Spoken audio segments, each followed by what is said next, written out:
Okay, and point number two is I want to talk now about how we teach and how we drill and what are the fundamentals that go into being a great perimeter blocking option team.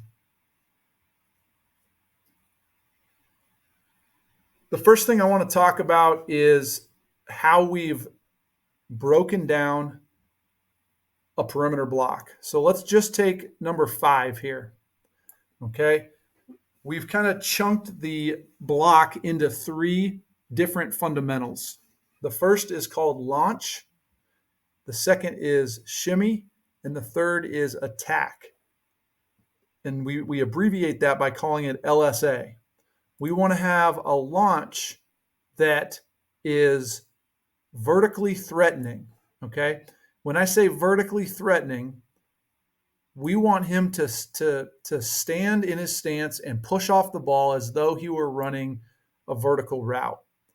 That's going to give us the best push on the corner or the DB to create the most space on the perimeter. This conviction grew for me a number of years ago. I was at a coaches conference, and one of our rival school defensive coordinators had a drink too many and was telling me that their game plan for run pass reads in their secondary was to stare at the wide receivers, and if they launched aggressively, it was a pass, and if they launched passively, it was a run, and then they could trigger hard. And that was a huge moment of eye-opening revelation for me that we need to be launching on a run play the same as we would on a pass play. And so you can see number 5 here, our wide receiver does an awesome job on a quick screen pass of launching as though he's going vertical. And the response in the corner play is, oh, I better handle that. Okay. And so the launch is the first thing.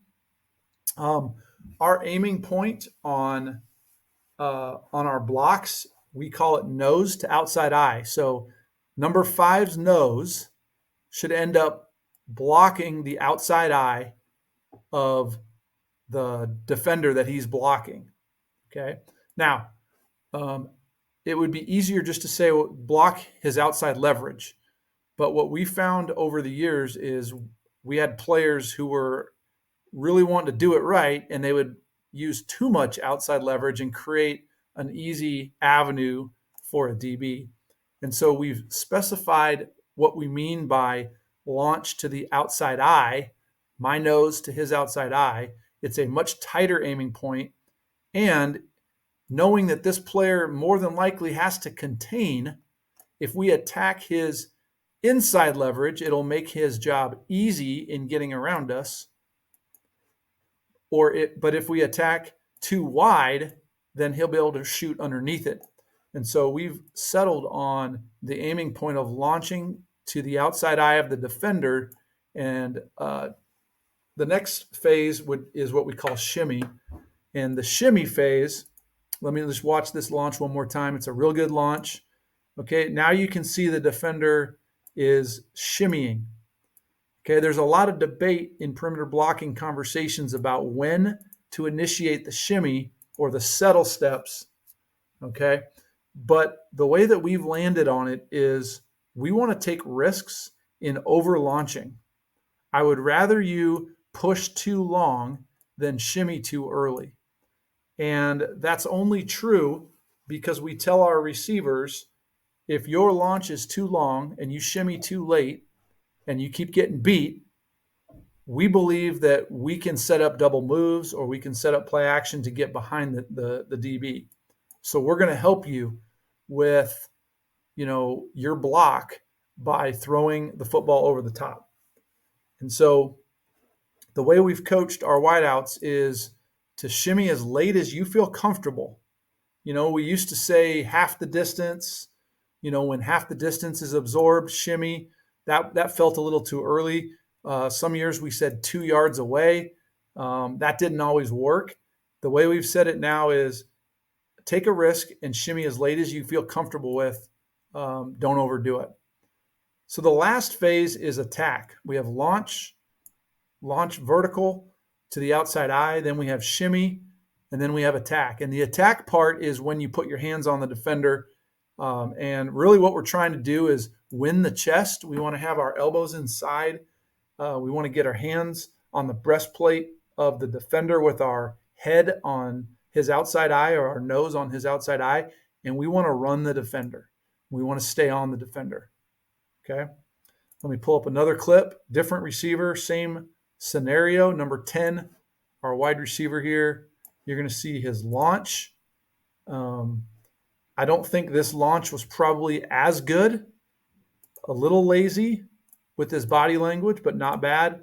Real good job, though, shimmying. And you can see already the corner breaking to keep contained because the corner has a contain responsibility. What our receiver is doing is shimmying with the knowledge that this corner might be flying out. I need to keep my nose on his outside eye. Okay, and you can see he does a good job right up until the attack. Okay, and you can see his head is now on the inside of the corner, but they are literally 4 yards from the boundary at this point, and the space has been created.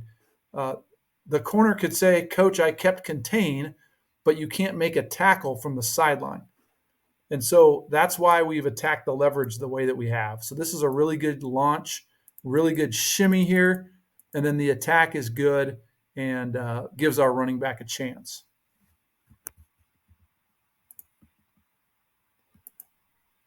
Okay, so now we're going to look at a game clip of the launch, the shimmy, and the attack. And we're going to look at an option play to the field. We've got a one-on-one block here, and our receiver is going to launch like it's a pass. He's pressing vertical. You can see he probably, I'll just let it run here. He probably shimmies down. He's not quite confident in the DB's behavior. But what I love about this shimmy is we always want to shimmy in a way that we're closing the distance. Okay, you never want to shimmy in with your feet in concrete. It's important that you continue to move towards the defender as you shimmy towards him. And he does a really good job. The DB hasn't triggered yet because he's uncertain. Truthfully, we hit this team with a halfback pass earlier, and I think he's worried that we're running a double move, which creates an awesome amount of space for our wide receiver to just keep shimmying.